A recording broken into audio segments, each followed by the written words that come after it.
Welcome to Evergreen Speedway's Home Track Heroes on Seattle 11. It is Gold Rush night here on Home Track Heroes on Seattle 11. Nice to have you guys in with us. We've got a lot to get to here tonight.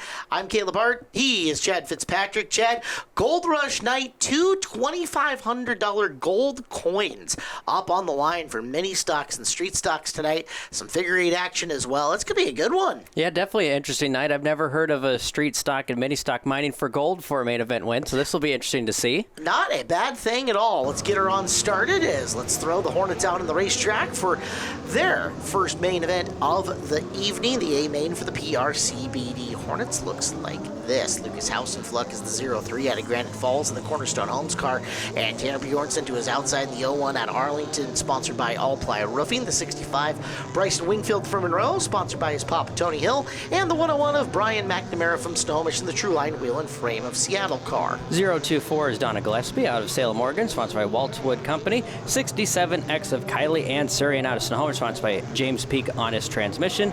The 4R is Gabriel Guevara. He's looking for a sponsor. The 21L is Dustin Lytle out of Marysville. He is also looking for a sponsor. Fifth row is Peyton Hopp out of Snohomish. Cut Shop of Woodinville sponsors him. To the outside, Dempsey Graham from Duval, sponsored by LAF Tech. Row behind them is Dan Miller, the 00 from Everett, the exterior wall systems car.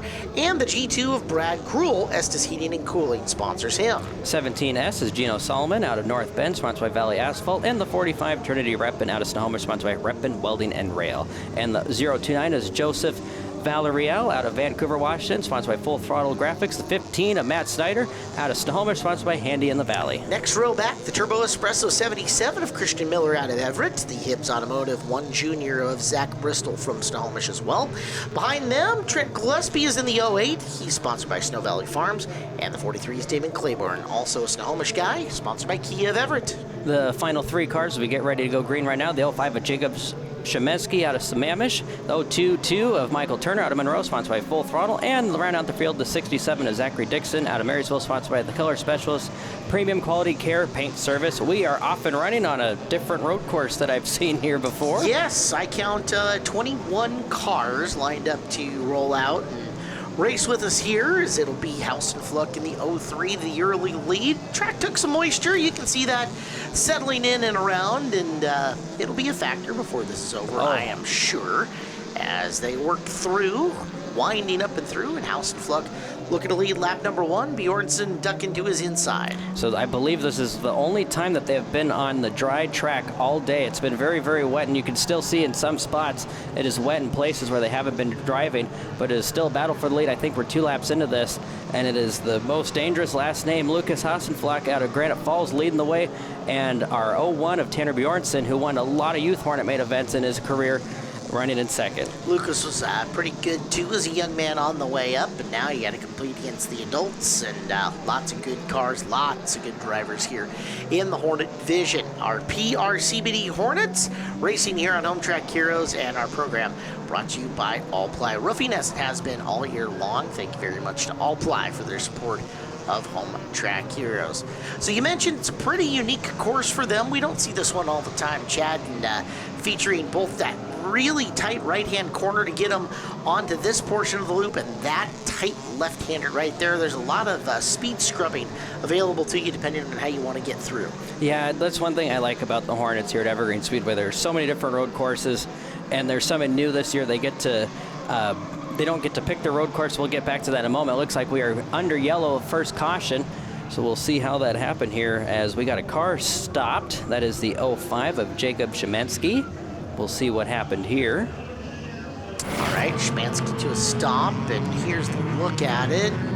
He's just kind of hanging out all by himself. Something went wrong. Weird. Fell way off the pace and decided that he just wanted to park him back straight away for a second. Not in a good spot to be at. No, and you know, our grass is very scenic. We've got some great views here at Evergreen Speedway. It's just odd that you choose to find it in the middle of an A main event, right? Yes. Weird. All right, so 2x2 they go. Don Fairley, world's biggest San Francisco Giant fan, pulling off of the back straightaway there in the Speedway Chevrolet pace car. Here is Lucas Hausenfluck and Tanner Bjornson going 2x2 down the front stretch. Taking them very slow as we will go green once again. The track slowly starting to dry up more and more as the race goes on. but it'll be Bjornsson. Momentarily had a good advantage over Hassenfleck, but he was able to get a good run into that corner. I guess that would be turn 1, maybe turn 2. You know, when it comes to road course racing, which is really what the Hornets do, they never really circle track. I just don't count the corners. I can't count that high. Yeah, I can't either. As we're 3 wide, here comes the 16 car, and that is Peyton Hopp looking to the inside. I believe that is for 3rd. He is on the podium now. Donna Gillespie going way out wide. That is actually for 2nd, as this is going to get tight through here. It's been very interesting. Right where they make that first turn, that's where we've been seeing most of the bumping and grinding. Right, and there's been multiple different paths to attack that next right-hander that loops them onto the back straightaway of the 5th mile, is what I'm going to call that. Yeah, for lack of better terminology. Some guys are taking it way wide and carrying a lot of speed, and others are really dynamiting the brakes and trying to make a tight corner to get onto that back chute. Yeah, and I think it's just whatever the driver feels more comfortable. You know, it's wet going in there still, because obviously the street stocks and the mini stocks have dried most of the track out for them, but obviously the figure 8s haven't had a chance to yet. So they're making their own track drying process for themselves, as they still have Lucas Hassenfleck, your leader, Peyton Hopp, in 2nd, and Dan Miller in 3rd. And they're still trading paint. We got bumpers flying. It's a typical Hornet race here at Evergreen Speedway. Look out, Tanner Bjornsson almost takes a trip off of the outside of turn number 2 of the 3/8 and into the grass. You do that, you're going to lose a bunch of spots, much less all your car control. Is who knows what happens when you dip the right side tires off. Well, watch them as they come through, and you can see there's some places in there. The drivers are having to not only race the course, but race a bit of standing water that's sitting around. They've got to avoid it at all costs, or otherwise who knows what's going to happen. Yeah, you got to be careful, because you can have all the grip in the world, and then all of a sudden you hit that and the car's just going to go straight, because most of these cars are front-wheel drive cars. And yeah, and we've been seeing it a lot. They've been going in the corner thinking that they might have some grip, and they run right into each other. We got a good 3-wide battle. That is your current points leader, Zach Bristol, on the outside. One of the things we talk about a lot, Chad, is that these are Hornets. They're not necessarily race cars. They're cars you race, although a lot's been done to these to make them nicer. But building mechanical grip out of these cars is hard, because there's not much you can do with the suspension. Not a lot that you're supposed to be doing with the suspension. Correct. Yes. We tech hard, so yes. You know, we're looking for guys who are out there and not necessarily accommodating the rules as they're supposed to be, but you're not supposed to put a whole bunch of aftermarket stuff into the shock springs, bumps, etc. They did open up a little bit just to make it so it's a little bit cheaper to find some of the parts. A lot of these cars are a little bit harder to find than when you would see maybe 10 years ago. Mm-hmm. So they open up just a little bit to make it where you could buy it aftermarket, but it's still the exact same part. Gotcha. So it's just making it so it's cheaper for the racers. So that's where I agree on that point. Right. And it looks like Matt Snyder, I believe, has 1 or 2 wins so far in the year, looking like he's sitting in 4th right now. Well, the family has been winning up a storm, if you'll remember correctly. Yes. Matt's kid, Diesel, with 3 feature wins in one night here on Home Track Heroes ballpark a month ago or so. Matt, unfortunately, is fogging for Skeeters coming off the 4th corner, and that's Damon Claiborne in the teal and darker blue, number 43 coming after him. Now, Snyder got lost off the beaten path there. He drifted way inside, and Claiborne able to drive around him, and I think Snyder's losing some power. Yeah, something's going south on the 15 of Snyder there. He went into the corner a little too hard, hit the water, and lost that spot, as Zach Bristol just slowly working his way up, but back up front, it's still the 03 of Lucas Hassenfleck with about a 5 to 6 car length lead over Peyton Hopp. But that lead is starting to shrink a little bit, as the 00 of Dan Miller as well, slowly catching our leader. Dan Miller, very good. We've seen him in Victory Lane as well here on Home Track Heroes, one of the best Hornet races we've seen in a long time. And Dan came out on top of it. He'll duck to the inside of Hopp as they roll down the back straightaway on our 3/8 mile. Hopp has it right in the middle. Miller looking to get to the inside of him as they battle for position 2. While those two battle for position, Lucas is saying, you boys have at it. That's going to slow both of them down, and he'll be able to gain that lead a little bit more than what he was hoping for. A little bit of contact again, as a little bit sideways as well. Good save by both of them, but that will be the 16 of Peyton Hopp regaining 2nd place. Dual screen battle is, you can see Tanner Bjornsson back end going swimming on him, as he'll make his way back into. Christian Miller is on the attack, as are Moore right now. Back to full screen for that battle for 2nd. Miller to the inside, love tap on Hopp, but he'll back out of it. They'll go side by side here with 20 to go. Side by side again. This is where they've been both struggling, so we'll see how they're going to maneuver, and it'll actually be Dan Miller with the slight advantage again, but now the 16 hop able to make that turn a little bit easier than Miller. And now we got the G2 of Brad Gruhl in that battle as well. So we got a 3-car battle for that final podium spot. Now, I know Brad ends up watching the show. He puts it on record, pops it on later, right? Brad, can you please just make your G look less like a 6 and more like a G? Please, because I had to look down. I thought it said 62 at one point. And that wouldn't be the first time I've made that mistake. So, Brad, from all of us on the team, great season. Heck of a job. Maybe more of a G than a 6. Just asking nice. Real nice. Graphics are fairly cheap. That's right. They don't make the car any faster, but it makes our jobs better. Exactly. And happy announcers, much happier racers. So we got Dan Miller, who grabbed second momentarily. Brad Gruhl with a good run off of turn number 2 down the back straightaway, throws it into 3. Great run on the outside. What a clean pass by Brad Gruhl now as he'll grab second. And we'll see if he has anything for Lucas Hassenfluck with 17 laps to go. A lot of speed out of Brad, especially in 3 and 4, and coming off the middle as well to circle and make that pass. Oh, G2 was hooked up. Even more contact. Little smoke, got a little Peyton hop, and might still hold the spot. He does. He does. That's really impressive there. Well, that big boo-boo, but it didn't cost him anything. I think I would have been kind of afraid to pass him after that contact. Well, we'll see if that has any lasting ramifications for him. Right now, he's driving away. So, yeah, no harm, no foul. Gruhl is in pursuit of Lucas Hassenfluck, the race leader, and next on by will be halfway through the same man. So just like that, they thought they were going to be battling for the lead momentarily. Now they're both battling to just who's going to be on the last podium spot there, as Hassenfluck with his lead is actually starting to dwindle a little bit. Brad Gruhl seems to be the fastest car on the track right now. There is some shrinkage going on here in the wet weather for Hassenfluck as he gets around Dixon's 67 car. Here comes Gruhl as he is trying to run him down, working through the center of the course. This is the lower speed, high handling portion of this run through. And Gruhl with the lap car to get by. As soon as he does, it's clear sailing towards Lucas. So we'll watch and see what happens here once Gruhl gets by. That is David Dixon, I believe? Zachary Dixon. Yes. Okay. So now we got back to our leader, Lucas Hassenfluck. He gets by. Miller, though, right on the rear bumper cover as well. So we'll watch and see if maybe Miller has something for Gruhl. And if those two start battling again, maybe Lucas can build a bigger lead like he had before. Interesting look from that front straightaway cam is how sharp a corner that Gruhl makes coming into that section. Meanwhile, it doesn't seem like Miller is cranking out the tires as much, a lot more smooth in and through, and can kind of see the discrepancy in where they scrub and where they pick up speed. Miller does not get off of that turn as well and has to play catch up from here forward. We'll watch again if we get in the shot as we're going to flash further back to the reigning champion and the NASCAR regional champion, Zach Bristol, who has gotten by Matt Snyder's 15 and the 77 of Christian Miller as well. He is driving his Shane Biles throwback Northwest Tour car as well. That is one of my favorite throwbacks I've seen. Good job, Zach, on that. As, that lead has shrunk dramatically now. And now it looks like a good battle for the lead and trying to get by Kylie-Ann Surian.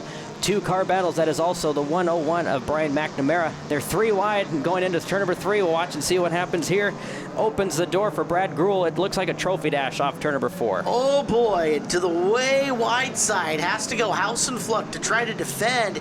He was hoping McNamara could get by Surian, but methinks he chose wrong, and we're going to get a new race leader. Yeah, definitely a new race leader. That was definitely lap traffic that helped Brad Gruhl there. We'll watch and see if maybe Dan Miller has something for Lucas as well. Kylie-Ann and McNamara get out of the way now, but momentarily looked like Dan was going to look to the inside, but the door got shut on him going into 3. Not just that, but he dipped off the racetrack on that bottom of turn number 2, and as you know, there's a puddle down there. Very big puddle, but luckily for the Hornet guys, they're on DOT tires, so that really shouldn't make that much of a difference for a car, maybe like a street stock or a mini stock. Later tonight, that might do that.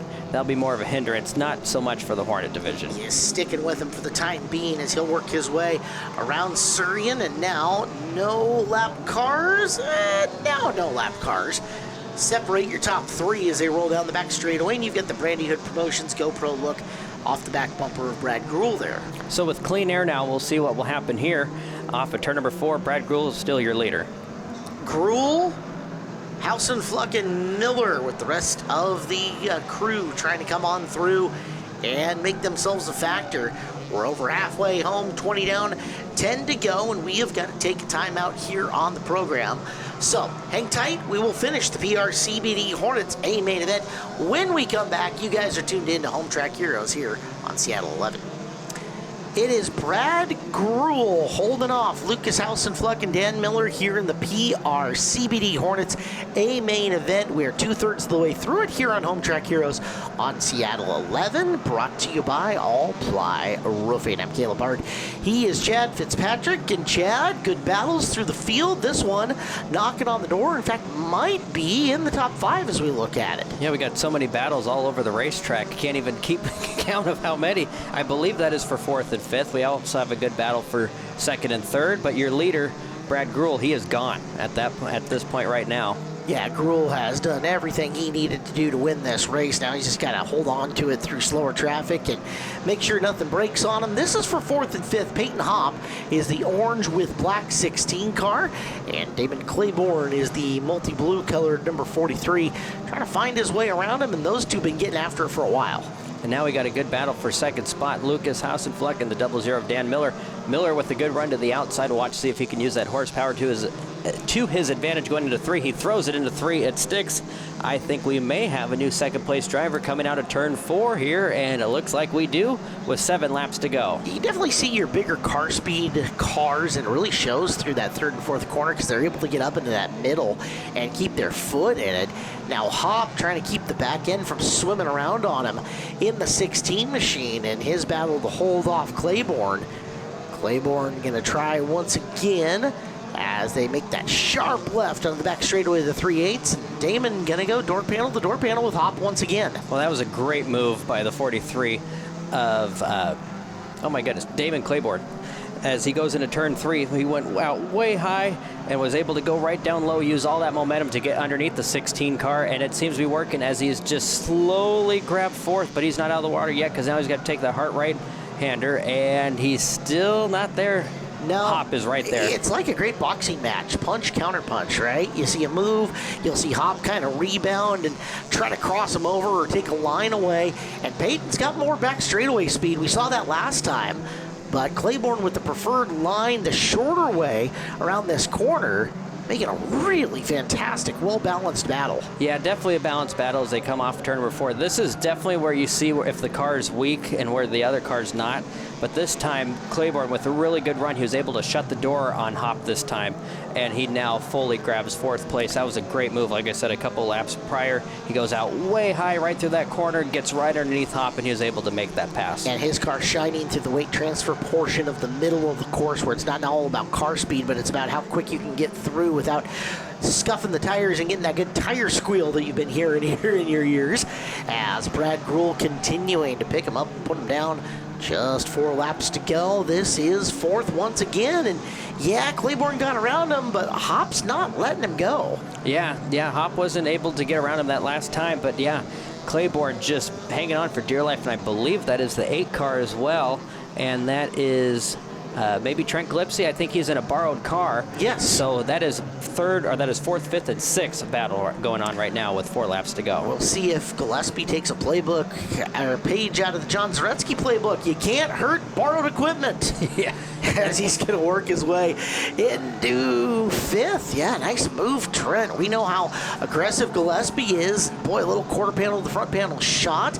Rubbin's racing, boys. That's all right. Gillespie moving into the top 5. Yeah, that's definitely Hornet racing right there when you got a lot of cars on the track and definitely turning left and right.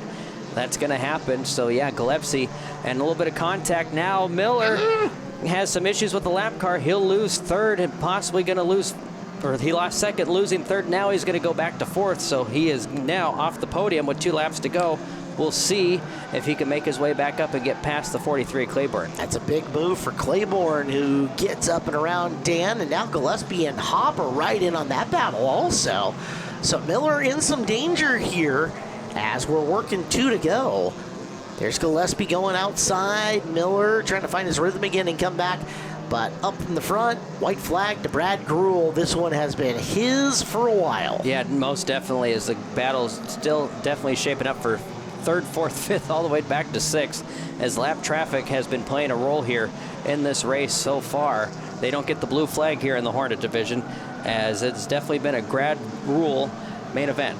How do you feel about that blue flag? I hate it. I don't like it either. Nah, it's racing. It's your job to get around them, right? Yep, exactly. No matter how erratic they are. Yes. Checkered flag, this guy got around them all. He is your winner. Brad Gruhl gets the W here in the PRCBD Hornets.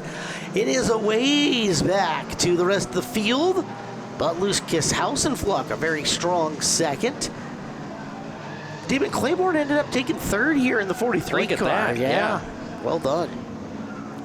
They're still, wow, there's They're a lot still of Hornets. finishing. Holy cow. Well, field got spread well out. We'll talk to your top three on the Angel of the Winds Casino Resort Podium. Damon, a pretty good season for you continues here on a brand new course. How'd you like this one? I really enjoyed the course. It started to dry out a little more than I was expecting. I kind of set the car up for the wet, and it got pretty dry. Car was still fast. I really needed a caution and Brad to slow down a little bit. He was pretty well checked out. Congrats to Lucas, by the way. His first podium of the year. He's been driving his butt off all season for the team, and it's so good to finally get him up here. You put on a good show out there. Who would you like to thank for your performance tonight? I'd like to thank Kia of Everett. If you're looking for a new car, you just need your car service, come check us out. GN Northwest, Brandy Hood Promotions, BSR Racing, and thank you to the fans that showed up today. I know the weather wasn't very cooperative, but we couldn't do this without you here, so thank you for coming out anyways. Driver the number 43, third place tonight, Damon Claiborne. Well, your family has had a very interesting start to 2025. It's got to feel pretty good to capture this one here, though. Yeah, it feels pretty good. The start of the season has not been going our way at all. My dad's blown up 2 motors this year in the mini stocks. I had him drive my car for a race. He thought he blew that thing up. It just feels so good to be up here, man, finally. You put on a good show. Got to the front, never looked back. Who would you like to thank? I've got to thank all my sponsors, Edwards K&S Construction, Bees Fab and Tuning, Cornerstone Homes, Hornet Nest Racing, especially Damon Claiborne. I don't know what I would do without that dude. He is a race car genius. And then I got to thank all the ladies of Hornet Nest Racing. Those guys help us out way too much, and love them all. And then last but definitely not least, all you guys fans for coming out here and showing us support. Driver the 03, Lucas Hausenfluck, second place tonight. Picking up another one tonight, Brad. How did you like this new course? Earlier I didn't because it was wet, and I suck in the rain. And I'm glad it dried out because that car likes dry, so yeah, worked out. This course has a lot of different obstacles that make it a little difficult. Which one do you think required the most skill and precision? Probably this one. I mean, you've got the hairpin, left, and then hard right, and then over here in the chicane. So, I mean, it's a rough spot, You made it look pretty easy in that G2. Who would you like to thank for that? My girlfriend Amber, fans, thanks for coming out. Estes Heating and Cooling, Brandy Hood Promotion. She does all of our video stuff for CW. You guys work hard out here. Jason, fellow racers, everybody that hangs out. Driver of the G2, Brad Gruhl, your winner in the A main. Fantastic win for Brad here tonight on Home Track Heroes. All right, Chad, for the first of 2 times tonight, it is time for the Gold Rush, a $2,500 gold coin up for bat tonight. It's not actually, a cash payout. You're going for the coin worth $2,500. Pretty cool. Definitely something interesting. Every racetrack has their own little thing that they get to do for their divisions every year, but we get to give out gold. I don't know how many racetracks get to do that. We've seen trophies, we've seen title belts. Now it's the gold coin for the Gold Rush. Going to be cool. Let's tell you the drivers who are going for it here in the Tire Pros Street Stocks. Jim Fode's got the pole out of Edmonds, the trademark RCS number 85. And to his outside, it's going to be the 69 of Austin Camp from Monroe. Phillips Law Firm sponsors him. Row number 2 is Kenny Erickson, the Double Deuce, added to Lalip, Central Welding, his sponsor. and Marty Sokolsky out of Woodinville. Matthews Lumber sponsoring the 89. The 06 of Steve Potasic out of Kirkland, sponsored by Lang Automotive. The 18J of Jackson Beckel out of Lake Stevens, sponsored by Tire Pros of Arlington. The 75 of Adam Mandis out of Marysville, sponsored by Sound Remodel and Construction. We are missing a car. He never got to make it. The 67 is Donnie Inc. We are 7 cars, 50 laps. Here we go. Jim Fody and Austin Kemp on the front row, and we are off and running. Green flag. So Fody and Camp from the front row, and we know how dangerous Jim can be if he can get out to a lead and start playing a little defense. Jim, tough guy to pass out there in the inside of row number 1. Oh yeah, but it looks like he is battling something going on, going through 3 and 4. The car did not want to turn, going into turn number 3, got into Austin Camp, and it looked like they may have touched tires again. That car will not turn. They're even thinking about 3 wide for the lead momentarily.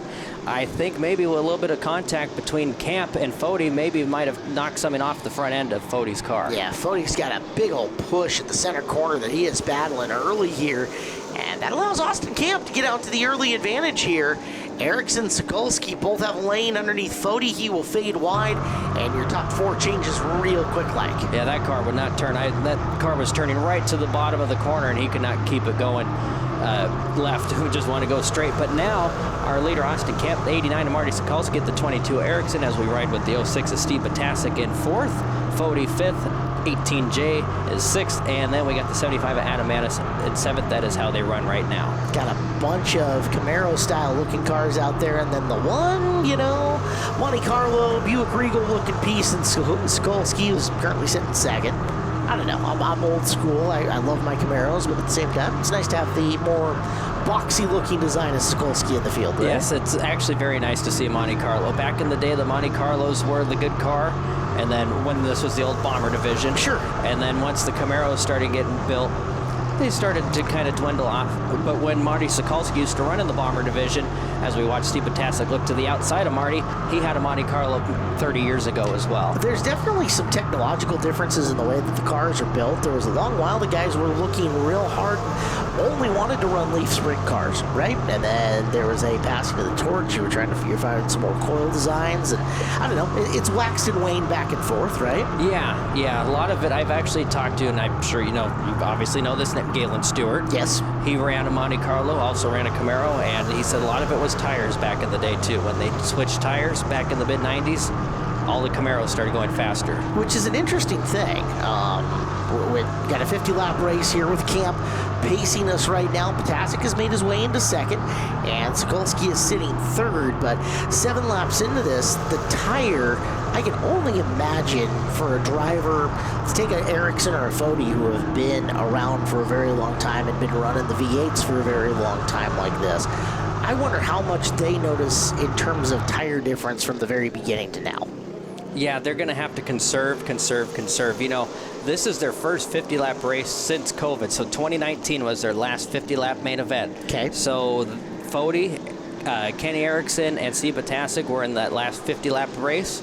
But Austin Camp wasn't in the street stocks yet. Marty Sokolsky wasn't racing at that point. Right. So it's going to take a lot of conservation.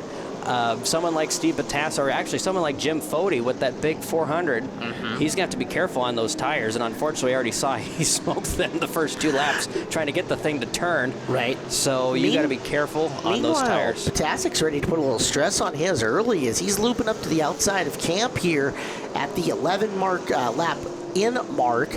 And willing to put a little strain on him by going to the outside groove, and looks like he's going to drop a spot to Sokolsky. Yeah, I wonder if that might have been by design. He might be going up high just to save tires, just because you're not turning as sharp through 3 and 4 and 1 and 2. Okay. But at the same time, you want to make that pass and just start logging laps at that point, because when you start passing cars, that's also hard on your tires because you're running the car hard as well. So someone like Sokolsky now trying to make a pass for the inside, he's running his tires pretty hard because he's trying to make that pass as well. You look at it on Potasic's end, is it a deal too where you don't want to heat them up, abuse them, get them a little angry at you, cool them down, and then run them through another heat cycle by having to go and run them real hard again within the same race? Well, that's hard because if you do multiple heat cycles on these cars or on these tires, they tend to, I wouldn't necessarily say they wear out faster, but the issue is they might grow or shrink. A left side tire might grow, the right side might shrink. Stagger's going to close up, and for people at home, stagger's just the circumference difference between the left side versus right side tire. These cars are, most of them are spooled up, and that means both of the rear tires are moving, and you want to have good stagger for that. All right, well, you see him lap Adam Manis. Speaking of tires, Tire Pros, the official tire dealer of Evergreen Speedway. Tire Pros is your one-stop tire retailer where honesty is the best policy, and they have a hassle-free guarantee. Tire Pros has all the national brands and offers a nationwide warranty on your tires. Go to TirePros.com. So good battle, again, shaping up for that lead between Austin Camp, Steve Potasic, and once again, Marty Sokolsky in the mix as well. The last lap, Potasic looked to the high side, but unfortunately it looked like the 69 drove it in a little too hard. It sent them both flying up the track. So it is still Austin Camp hanging on for dear life, as he has, I believe, Potasic so far 4 wins, maybe 5 wins on the season. It's more than enough, that's for sure. The only other driver in this field that has a win is the 18J at Jackson Beckel. The last time they were out here at Evergreen Speedway, it was very wet as well. So we got a lot of laps to log still. Yep, Beckel, you can see a little bit further back in the pack right now. They've been battling the bug once again here today as Jackson Beckel, we understand. So we have got Steve Potasic, the multiple-time track champion, followed around Austin Camp, and Camp making life hard on him as we're closing in on halfway. We will be back with the back half of the Tire Pros Street Stock A main event coming up next here on Home Track Heroes on Seattle 11.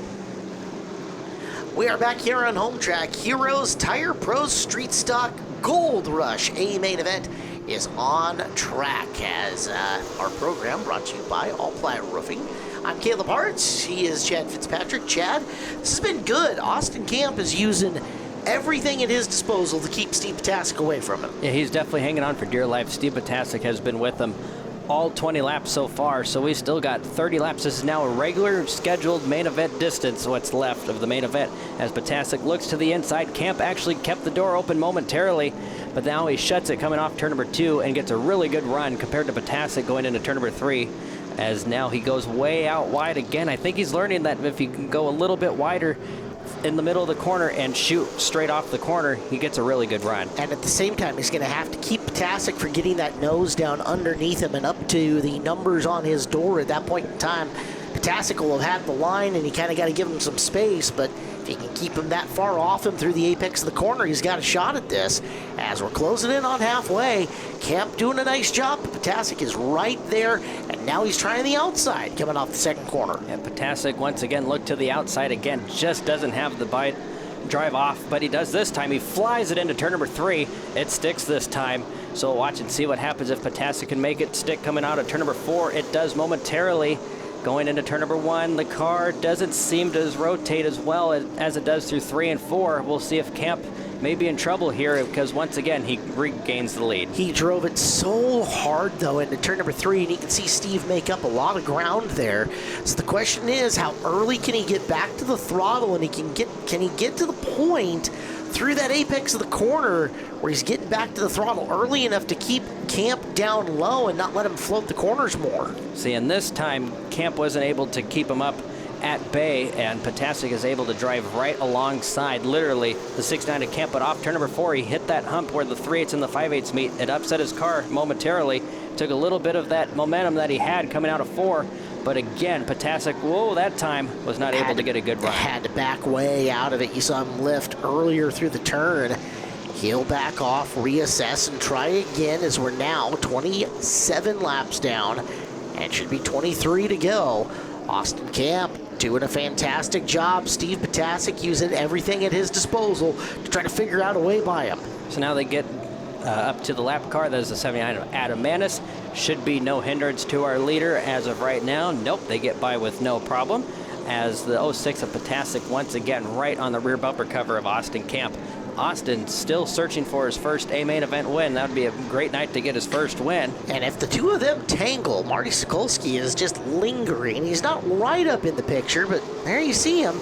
He's there waiting for something to happen. He's slowly catching them. Camp is just keeping Potasic right at bay, but that's able to make the 89 of Marty Sokolsky slowly catch him. As you watch the 69, his line going through the corner, he's kind of drifting up just a little bit, so it's not enough to where Potasic can get underneath him, and that was quite a big block by the 69 at Camp going into turn 1. Yeah, that little, we would call it a feint if we were here on the drifting show, but actually throwing the back end out a little bit further to work his way up racetrack, and now Potasic's got the run. Potasic might finally have the momentum and the smoothness to get by. Contact is made. Who's recovering quicker? And it is Potasic. Yeah, that was definitely unfortunate between the 69 at Camp and the 06 of Potasic. But Potasic was able to go up on top of that, literally, and he will grab the lead, and he is searching for, I believe this is win number 5 of the year for Steve Potasic. Marty Sokolsky now looking to try to get around Camp as well through 1 and 2. Now that Potasic's cleared him, he's opened it up by about 3 car lengths. So Steve Potasic, 32, make it 33 laps in the books and 17 to go here in the Tire Pros Street Stocks, going for the big gold coin, the Gold Rush coin, worth $2,500 for the winner here in this one. Very, very cool. Sokolsky in third and closing a bit on Camp. So this battle for second not over yet either. Yeah, we'll see if the Monte Carlo has anything for the second-gen Camaro. So a lot of these cars, so out of the 7 cars, I don't know anything about the 75 car. That car came from Hermiston, Oregon. That's a former Hermiston street stock. The 69 at Camp, the 85 of Fody, those are actually second-gen Camaro cars, 1970 through 81, with a third-gen body on it. So most of the field is actually made up of second-generation Camaros. It's Camaro's world, other than Sokolsky. Yeah, most definitely. So what looks like this is a battle for 4th, 5th, and 6th between the 22 Erickson, the 85 of Jim Fody, and the 18J of Jackson Beckel. Something may be going on with the 18 of Beckel, as normally, Fody. Look out. And the 18 of Beckel with a little bit of contact. I think he's realizing that when you want to get by the 85 of Fody, you have to look to the outside. So Fody, yeah, really defending the bottom of the racetrack hard. And Beckel, well, this will be a learning process for him in the 18 car. As actually the 85, throws the car at him.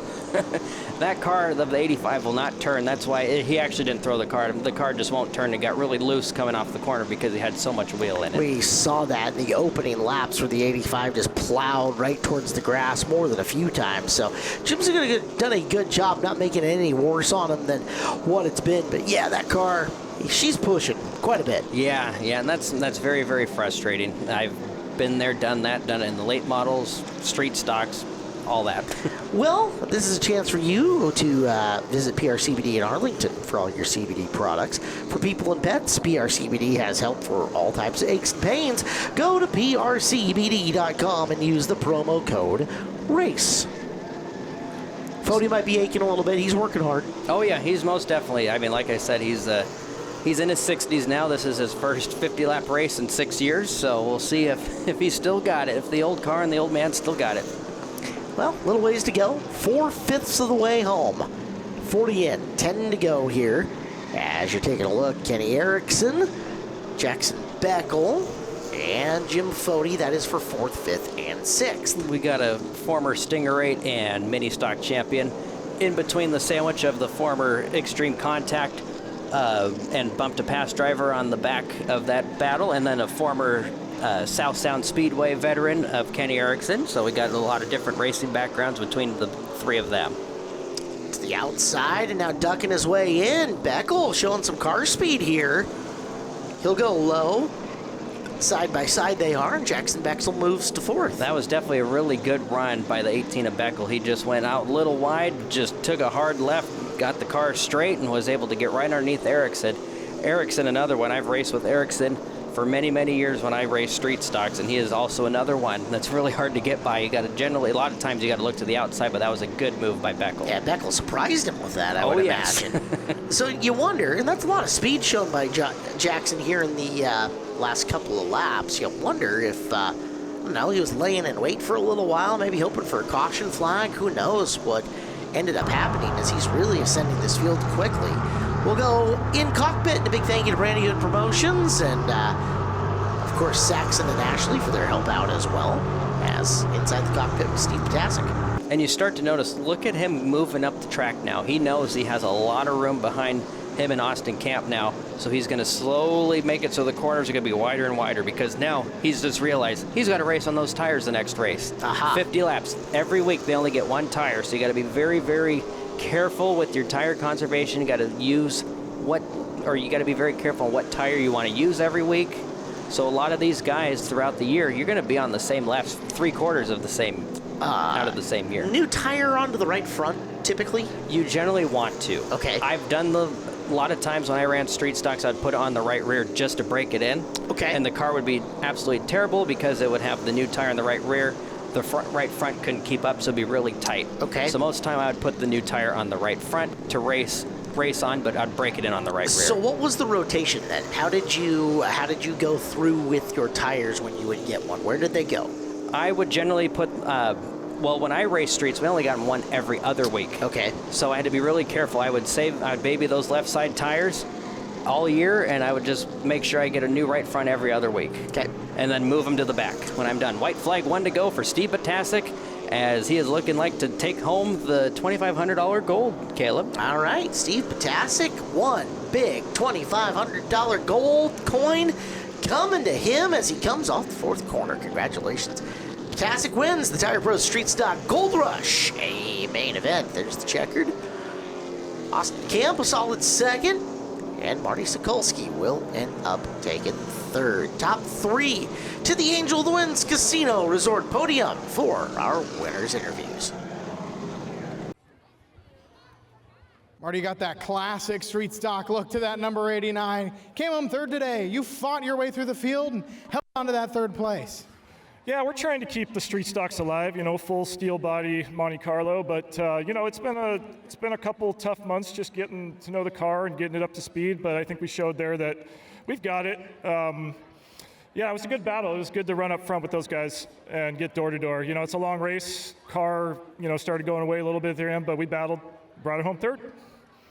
Speed and performance coming together. Who would you like to thank for that? Yeah, I'd like to thank my wife and my kids here.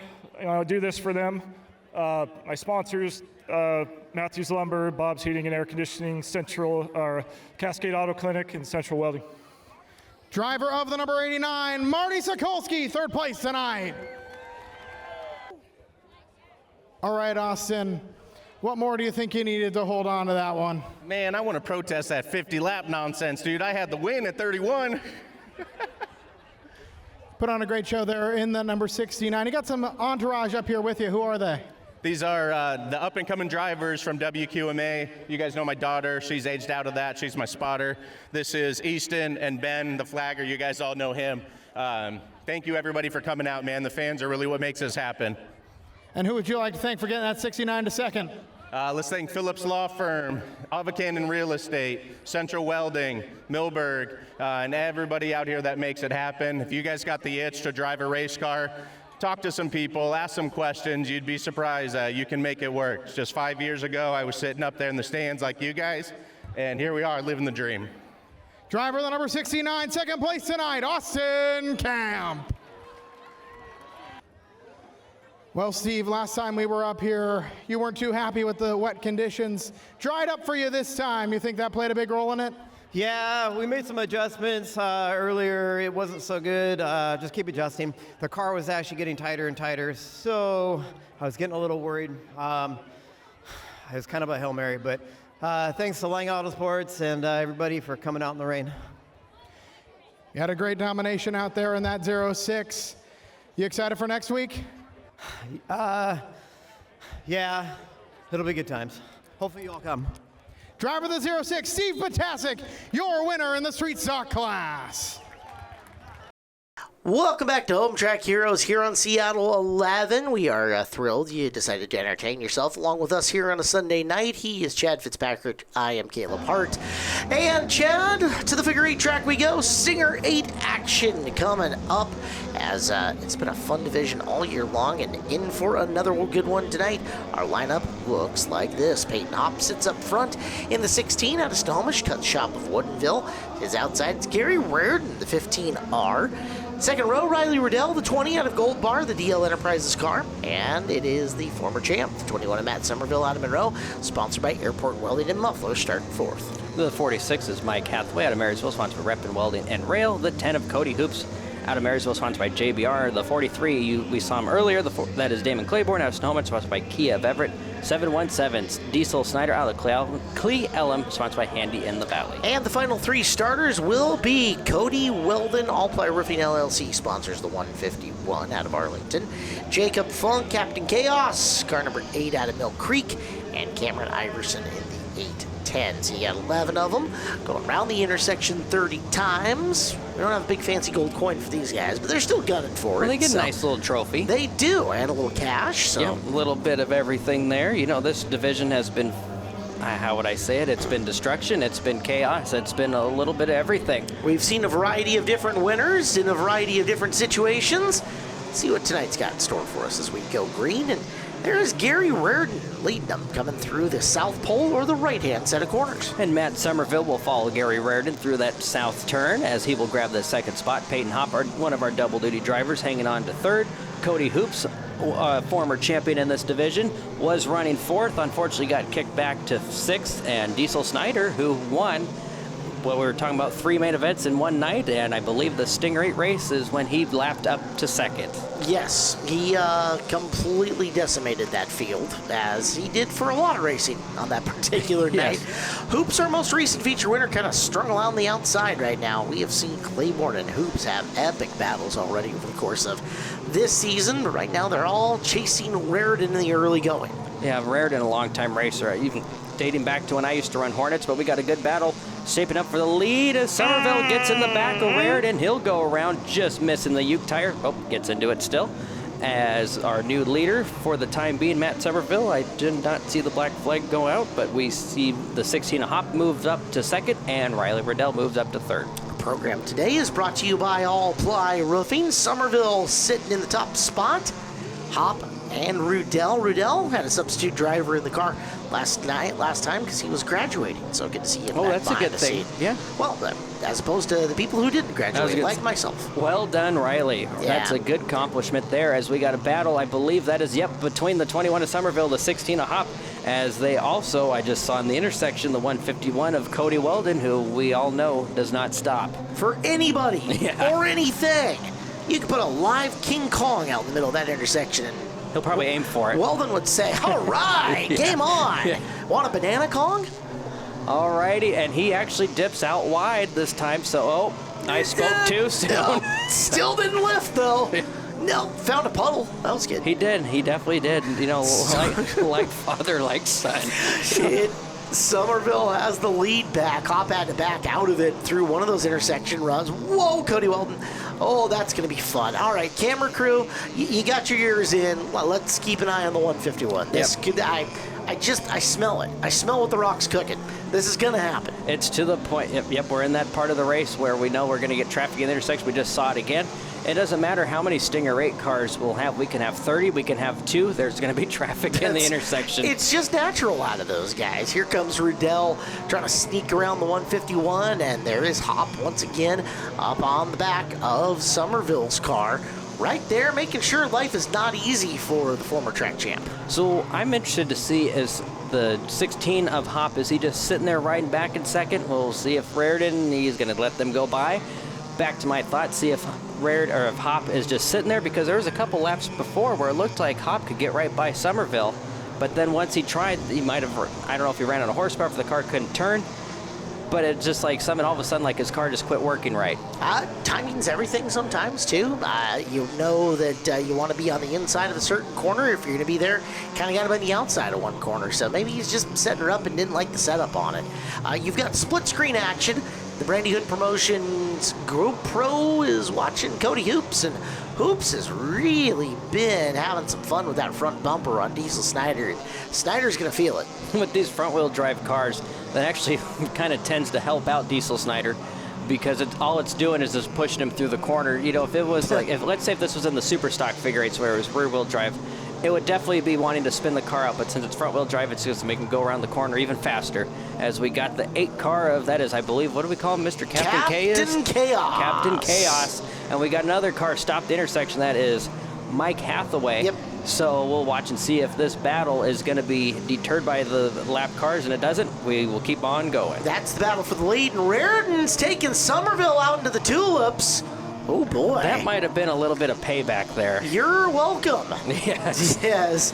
Reardon, I think he made his point. I think he did. Peyton Hopp has now got the lead. Yep, and I totally just jinxed him. I was saying if the lap car is going to mess with the battle that we were talking about, then we see that. Well, there's a little bit of difference there. The lap car in this instance may not have been getting lapped if not for the car that was coming up on him. Very true. Very, very true. What's good for the goose is good for the gander, baby. Yeah. As once again, here is Hoops in on Snyder. Snyder's got his chance to loop his way up and around Raritan. Is Raritan related to Cole by any chance? Is that family? I believe so. Okay, it is. That's Dad, is what I understand. Dad, okay. Thank you, production team. We appreciate that. Because this is not a normal look for Gary. Normally he has a Carl Zaretsky look-alike number 2 on the side of his car. Oh, cool. All right. I like it. I dig it. I'm going to have to ask him where it is. I am all for the throwback looks. We're halfway already, by the way. That was fast. This is what happens when you have fun, right? Time goes by when you're having fun. Hey, it's been a fast-paced main event here. As you're watching Diesel Snyder, he's got the blue with pink number 717. Damon Claiborne has been hanging out there with Cody Hoops most of the race. Hoops has been the one on the back of Snyder most of the time. As Claiborne now door panel to door panel with Hoops, as they'll make the right-hand corner, and Damon hangs on to the spot for now. We're watching them. This is the Coastal Community Bank Gold Rush, and at Coastal Community Bank, community is our middle name. The Coastal Bank staff takes the time to understand your business and help move it forward. Coastal Community Bank has multiple locations throughout the region to handle every bank you need. Details at coastalbank.com. So no change in our top 3 so far, but Somerville slowly starting to catch Hop once again. Mike Hathaway slowed down Hop's little bit of momentum he had going into the north turn, but now we'll see if Somerville will have any hindrance because he's going to go out wide, and that actually didn't do a thing. And I'm kind of, remember the 3-car trains back in the day? That's what it kind of looks like right now. Ah, gotcha. Well, Snyder just got very, very subtly moved. Yes. However, he can still hold this. Oh. And he does not so subtly move Claiborne back. Yeah, that was a little bit of, well, you saw it, I don't have to say. Well, you saw both ends, and I say subtly, Damon tapped him at the right spot and shot him wide. And he's trying again, so we'll watch and see what happens here. So we have 11 more laps to go. I believe 10 now, this time by as our leader just went by the start-finish line, and we will see if this is going to dissipate or get any worse. I am voting, and there's the black. And was that the Diesel? It sure was. Yes, it definitely was. And he's going to pull off and serve his penalty real quick in the south end. As they said, that driving was too overt and too rough. Naughty, naughty. We'll save it for the bump to pass. That's coming up soon. Not in this episode, but it's coming up soon. We do have some bump to pass coming up on Home Track Heroes, though, so mark your calendars. We'll tell you about that later. As Claiborne, you get the in-car view. Good job, Damon, wearing driving gloves. Thank you. Yes. Every week I see this, and I see so many drivers not wearing gloves. It is the cheapest, safe thing for your hands. Here's our lecture. You're head to toe and fireproof everything else. Why wouldn't you do your hands? Exactly. Yeah. Considering how important they are to everyday life. I've never understood that. If you're watching this right now and you don't have gloves, go get them. Yeah, there's plenty of places, not to name the place I work for, we that will would be happy to take care of you. Exactly. Yes. As you're looking at Riley Riddell having a really calm, easy race sitting there in third, other than the little bit of fun he had with slower traffic earlier. I see Riddell come back and have a, knock on wood, incident-free race here so far. I was going to say. We still got time. You did knock on this wooden table here, so he's fine. He's all good. He's up on Captain Chaos, and anything can happen there. Yes. Hop has got a nice situated intersection for him. Everybody is drawn out with a little space in between and has some distance between him and Somerville. Somerville trying to rapidly cut into it, but Matt's time is getting very short. But we all know how fast your lead can shrink here once you meet some people in the intersection. Yeah. So you can have half a straightaway lead. You can have 2 inches, it doesn't matter. You're not safe here on the racetrack till you see that checkered flag, especially on the figure 8 track. Somerville is closing faster than Hop is getting into the intersection. as that intersection is pretty wide open for him right now, both in front and behind. But you can see Matt sneaking in. He's close, I'm going to say half a car length a lap here over the last few, but he's going to have to make at least one big chunk of it, because catching him's one thing, passing him's another. Yeah, I definitely agree with you. I think even that last corner there, he might have gained a car length on him, but you got 3 more laps to go. He has 6 more tries to get through, and we'll watch and see what happens here. And we're running into the intersection traffic again. No harm, no foul, but that was a really good corner for Somerville. In this rate, he will be right at his rear bumper cover going into the north turn this next lap. There's also nothing saying that Hop wasn't slowing her down just to kind of manage the race a little bit from his perspective. But now that Somerville is there, he's going to have to gun it. We'll see if he's got it. Somerville peaks low, and Hop closes the doors. We're coming to the white flag. Yeah, white flag, 1 more lap to go. We got lap traffic in front of us. We'll watch and see what happens here as the intersection is looking good for him. Oh, contact there, as we will see going through the north turn if Hop has anything or if Somerville has anything as they come through the final turn. Hop swings wide in one more time, manages to not tag Weldon, keeps the car straight. That was a beautiful defensive drive on that last lap from Peyton Hop. Somerville pressured him but couldn't get her done. Rudell will take third. Nice. Well done, Peyton Hop. He felt the bump coming. He was ready for it. Got through the final corner. Let's talk to your winner and more on the Angel of the Winds Casino Resort podium. Riley, you graduated last weekend. You were at a ceremony in Sultan while the race is going on out here. That car took a bit of a hit, but you've pieced it together and brought it back out. How much work went into it during the week? Quite a bit. There's people at the shop every single day of the week. I was at the shop before work. People that, like all my teammates and everything, they're coming out to the shop after work. Just countless hours got put into the car throughout the week. You pick up the podium, and you do it holding off Cody Hoops right there on your tail for the final 5 laps. What's going through your head during those moments? I was a little bit worried, but I didn't think he was going to rough me off too bad since he's my teammate and everything. But I also know that he's up there in the points, and I'm not quite as far, so I was kind of expecting a shot at some point. And I know a lot of people helped put that car back together. Who would you like to thank? First, I got to thank all my sponsors. I got to thank DL Enterprise, Tire Pros, the shop of Arlington, CFM, my dad, John Bender, Brandon Lindberg, Lance O'Grain, Big Scott, everybody that's put in work on the car and helped, Central Welding, I'm sure, Half-Cock Guns, PRCBD. I'm sure there's a lot that I'm missing, but everybody that's helped me out so far. Driver of the number 20 machine, Riley Riddell, 3rd place tonight.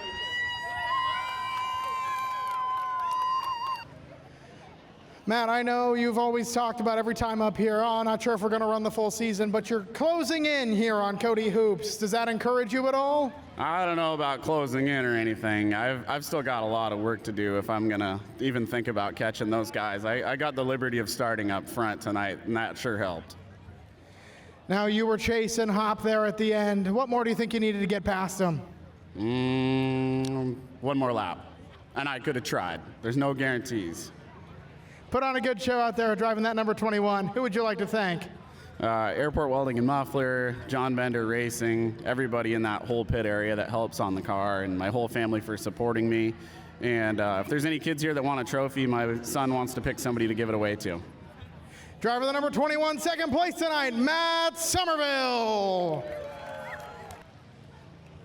Peyton, you've been added to the list of drivers who've had a bit of an up and a down and an up and a down. Last 2 times out you were in a backup car. This time, back behind the wheel of the cut shop machine, and you take home the win.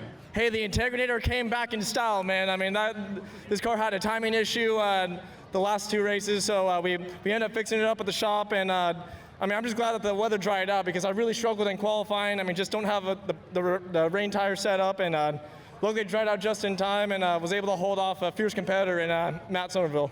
Speaking of Somerville right behind you, is anything going through your mind as you've got former champion behind you in the intersection ahead? Oh yeah, I mean, there's a lot of factors that go into play. I mean, you got lap traffic that you're catching up on, you got pressure from Matt Somerville. I mean, I tend to look more forward than I do behind because once you look too far behind, that's when you start making mistakes. So just got to stay focused on the intersection, and I mean, that was a hell of a battle with Matt, so I'm just glad to have a great battle like that.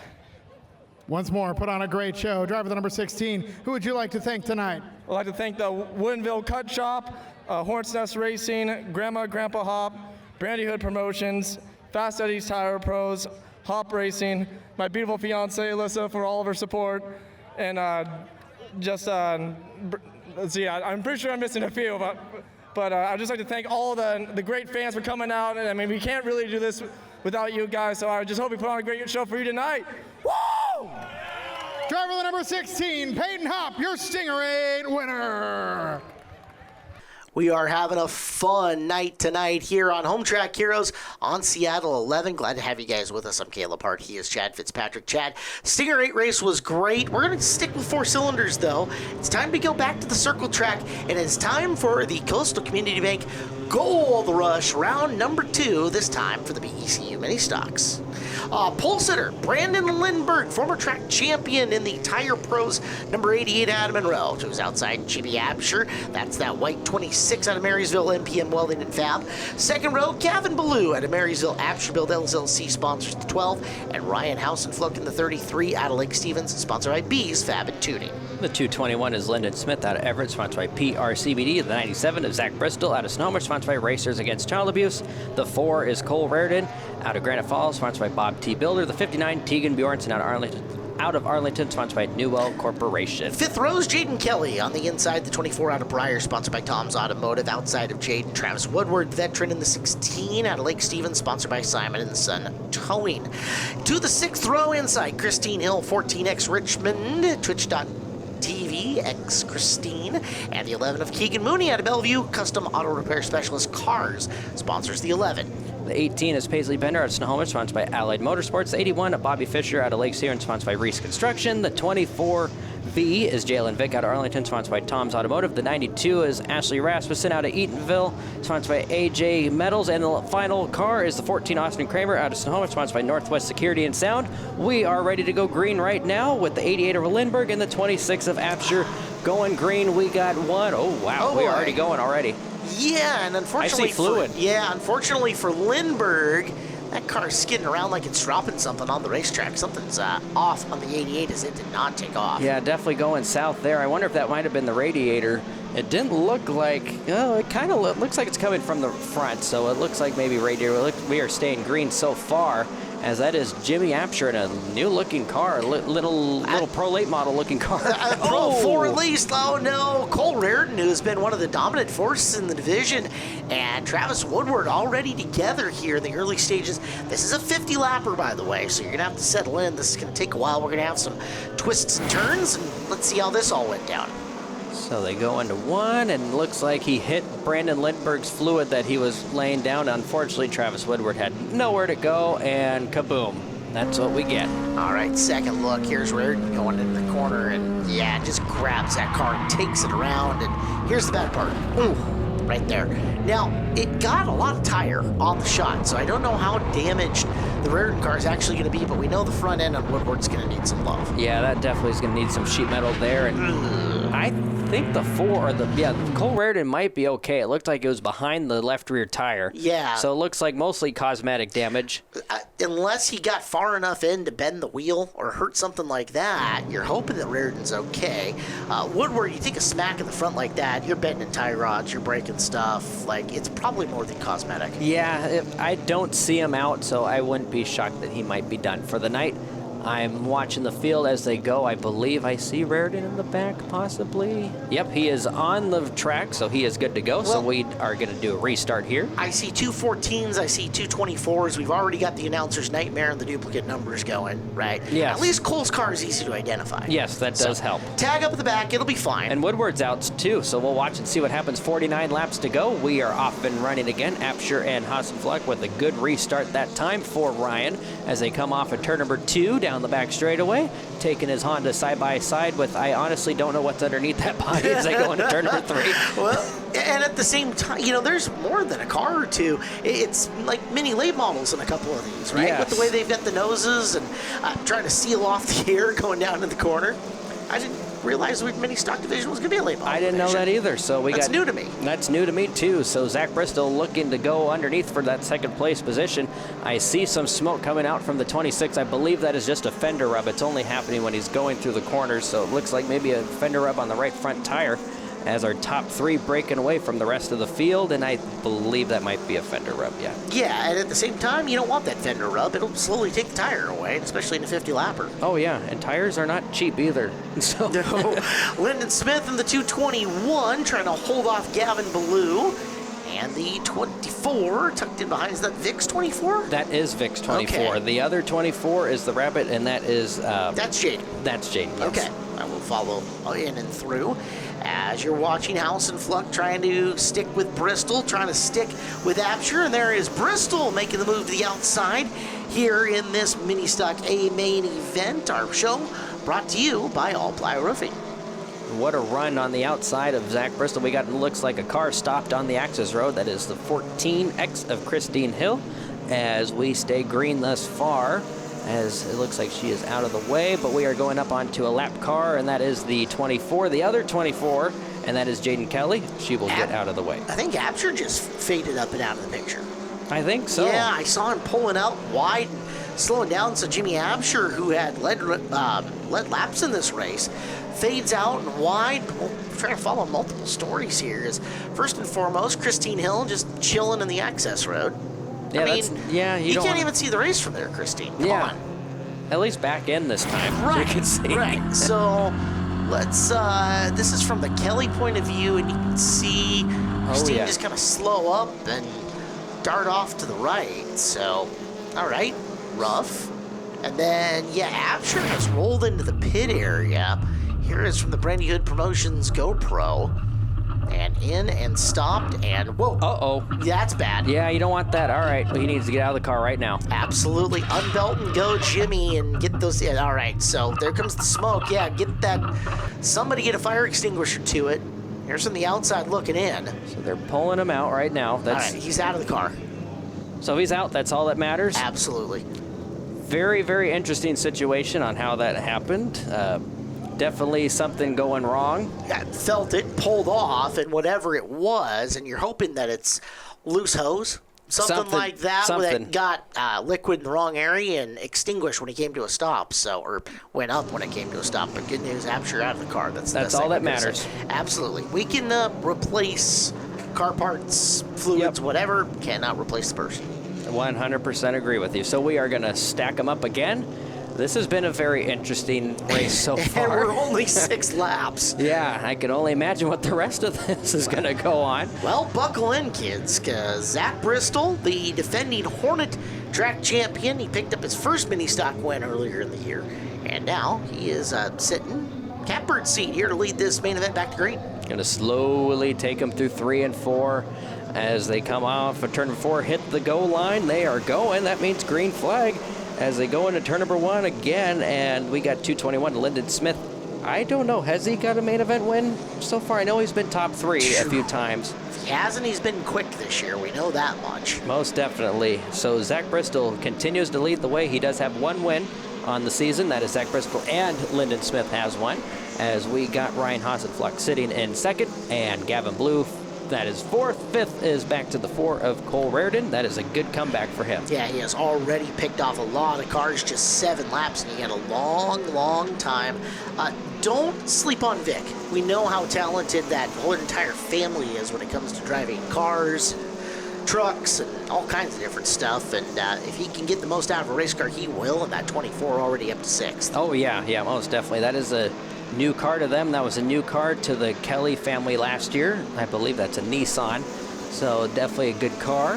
So we are 9 laps down, 41 laps to go as the field's starting to slowly spread out. I think this is one of those things, I don't know, I've never raced a mini stock, but I don't think tire conservation is as much as an issue as like it would be in a street stock because they have less horsepower and they don't weigh as much either. Exactly. You're not making those tires scream quite like you would with the V8 power and the extra heavy down on them. At the same time, like, you definitely can't abuse them.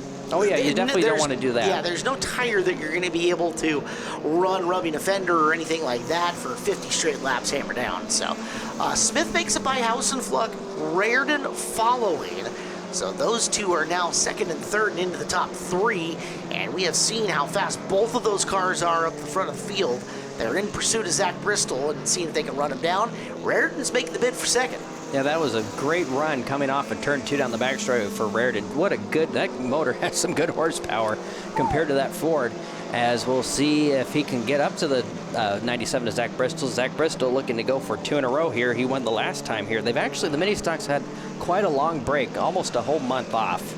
So that is, oh, we got some issues now, unfortunately, for Travis Woodward. Caution flag is out for Travis up against the wall here on the front straightaway with 11 laps of the 50 into this A main event. And let's take a peek. We do have the in-car on Travis, hoodless, and we'll see what's about to happen as, oh, that air cleaner is falling off. Yeah, and I think Travis is feeling something going sour, so he's already loosening it up. He's already lifting, loosening it up, and rolling here. Yeah, so he's going to take it to the, he's going to stop it now, and then we will rack them and stack them again, and we will do this all over again. Restart number 3. Yeah, it's been an adventure already. A lot of attrition here in this 50-lapper, and longest race that the mini stocks are going to run over the course of the year as well. I don't remember them running a 50 in a little while either. It's been, I believe, since 2019. The last time the streets and minis got to do 50 was the 2019 Summer Showdown. Okay, so it's been a bit. We will get them back together. Zach Bristol, that pad that he had built over Cole Reardon, completely gone. Lyndon Smith, Ryan Housenfluck, Gavin Ballou, and Jalen Vick making up the first 3 rows as we come back to green. So we'll watch and see if Zach is going to take them slowly down to the start line, or if he's going to dart. But it looks like he's going to do the exact same thing again, slow to the start line again. Off and running, we are green flag, and that was a great run by all 3 of them. They're all right nose to tail, and they were thinking about 3 wide midway through 3 or midway through 1 and 2 mid-pack. Cole Reardon's not going to waste any time here. No. To the middle he goes, and making the wide loop around Bristol, and into the lead goes Reardon here. We are 20, make it 13 laps in, and 37 laps left to go as soon as the ticker makes me look like a smart person. As now Reardon's gone. It may not. We got the 24 Vic looking to the outside of the 12 of Gavin Blue. Great number, by the way, Gavin. 12? Yeah. I wonder why. Not biased at all. I wonder why. As continuing to make their way in and through on the bottom of the racetrack. See, okay, it's not just me. It's not ticking at all. Okay. We just did 2 whole laps. That's perfect. Okay, so honestly, I think we have 36 laps to go. We'll see what happens. We might do what the last time I was on here, we had Calvin Miller winning the race 3 times. I like it. That'll work. We are watching Vic pursuing Ballou. That is the pink and yellow 24 car, and that's actually Rasmussen facing the wrong direction, so caution flag is out. Rasmussen, this race has not been without its hiccups and starts and stops, so they're getting some good restart practice. We do get a replay, though, to find out what happened to her. Going through 3 and 4, and it looks like just unfortunately, careful, Keegan Mooney. That was close. Yes. That could have been into Keegan Mooney and into the front stretch wall. So good job driving by both of them to stay away. Well, good job looking down racetrack by Keegan, right? Exactly. Like, even though she wasn't too far beyond his nose, he was looking down the track and kind of setting himself up well to, in case something happened, be ready to react to it. So good job there. Good job. So now, this is restart number 4. We have a new leader, and we will see how Cole is going to take the field, if it's going to be like Zach Bristol, takes him pretty slow all the way to the line, or if he's going to slowly transition, or we don't know yet. Yep, we started with 17, and in this race, I believe we're at least 11, maybe 12 left. So, yeah, that's not... It's definitely had some challenges in the first 15 laps. We got the ticker working again, and that is the exact replica of how Zach Bristol's been doing his restarts. So we are off and running. Green flag. Zach Bristol drives right alongside the 4 Reardon as they come off of turn number 2 down the back straightaway. Volkswagen versus Honda, and the Honda will come off on top. Give it to Reardon, and Reardon has spent a lot of time. I remember first meeting Cole back in, I'm going to say 2019 is when I first came across him, and he has spent a lot of time researching Honda mini stock racing in particular to try to get himself the absolute best package that he would come out. I remember him saying, got to do something to beat these Mustangs. Well, so far so good. It's working. You know, I used to race Hornets with him back in the day, and he had a Honda when he ran Hornets as well. So he's definitely making it work for him as we ride along with Jane Kelly in her Volkswagen Rabbit. And driver's gloves. Well done, Jane. As she'll work in the big old center pad in that one, and watch how you look at the car and you look around the racetrack here at Evergreen Speedway, and it looks like it's a relatively smooth ride, but geez, look at all the steering wheel input that goes into these things. These drivers are working at these cockpits. Oh yeah, mini stocks are definitely definitely have to be up on top of your game here on the mini stocks. They're very twitchy. It's very common. I can't really comment much on it because I haven't really raced a mini stock. However, my dad came from mini stocks, and a lot of people came from mini stocks to go into the late models, and they said it's quite similar ride to a pro late model or to a super late model because of the twitchiness. And you can see that within the Kelly car. Now, she has got, within her Volkswagen itself, that's probably the shortest wheelbase, twitchiest of the cars that we have in the field. She's got a Rabbit out there, if I remember right. Yes. So you're a little teeny one, and you can see the counter steer she's having to put just to keep it rubber side down coming off the steering wheel. Naturally, too, the Scirocco's, the Rabbits, they had a lot of suspension travel in them, if I remember them as street cars. Never had a chance to own one or drive one, but the people who have had them have said such things. And you can see how hard she's having to work to keep her up and going. Let's take this opportunity. We got to thank one of our fine sponsors here at the program, and that's Evergreen Health Monroe. Evergreen Health Monroe, your Sky Valley hospital of choice. Serving multiple cities in Snohomish County, Evergreen Health Monroe will take great care of you from top-notch urgent care, emergency room visits, or regular doctor visits. Evergreen Health Monroe will care for you. So as they go into turn number 3, as that is the 24 of Jalen Vick, and I believe that might be Jalen Vick to our right as well. Think so? Yep, I believe so. We've been following Hassenfluck, and that is exactly. But again, you're still going to be. Yep, we do know. But they do definitely drive similar to a Rabbit as well. Right. So taking a look at it, and he is right there on the tail of Ryan and working to the inside. Just hasn't had the opportunity to get by yet.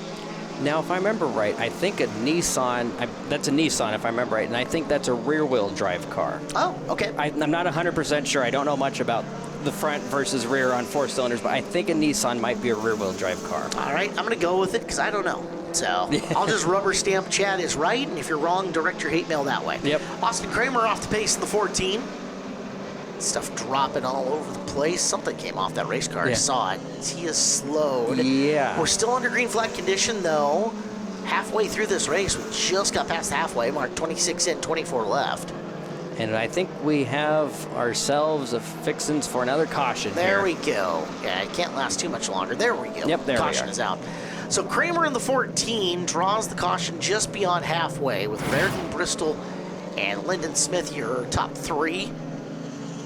So something else going sour on the 14 of that is Austin Kramer, and that is a former Travis Woodward car that we are watching right now. That was the car Travis Woodward drove for many, many, many years out here at Evergreen Speedway, and unfortunately coming to a stop. Commercial break is coming. We'll finish off the BECU mini stock main event after this on Home Track Heroes on Seattle 11.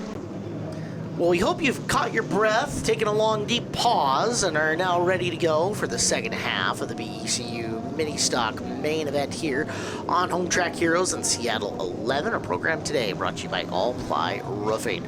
I am Caleb Hart. Joining me, Chad Fitzpatrick.